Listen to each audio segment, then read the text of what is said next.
Defense against a hook punch using cover. So, pros and cons with everything.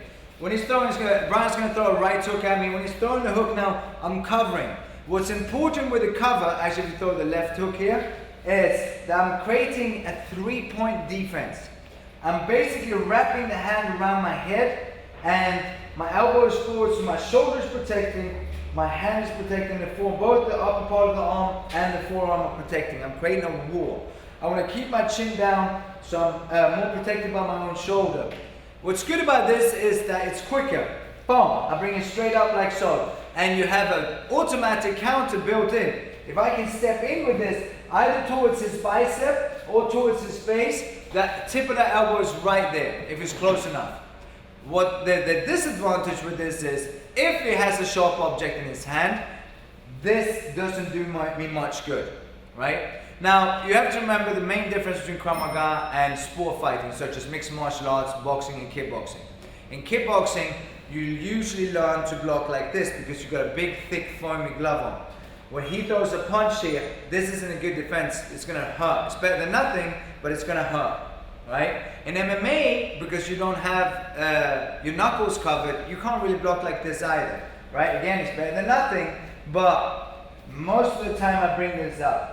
If this person is a good boxer, the problem with this in boxing, you don't want to see that because it leaves my body open, right? So I have to be aware that I'm leaving my body a little bit more open. So when I do this, I got to bring it right back down again, right? The next problem with this is, again, if he has a sharp object, I'm going to have a bad day. This is, again, if it's a sharp object in his hand, say he has a knife in his hand, this is a lot better than this, right? But that's why I want to make sure that shoulder is up to minimize the chances, if I didn't recognize that he has a sharp object in his hand, of him actually puncturing, the puncture wounds is what I'm worried about, and getting that stabbing motion in towards my throat and neck area. So again, chin down, shoulder up, bringing that elbow forward. If you're not sure you're doing this right, a good way of measuring it is making sure my elbow is pointing forward. If my elbow is pointing downwards, it's too much of a gap here for his hand to sneak in. If you throw it again, and he can potentially sneak that hook punch in. So make sure we bring it up and work on the counter.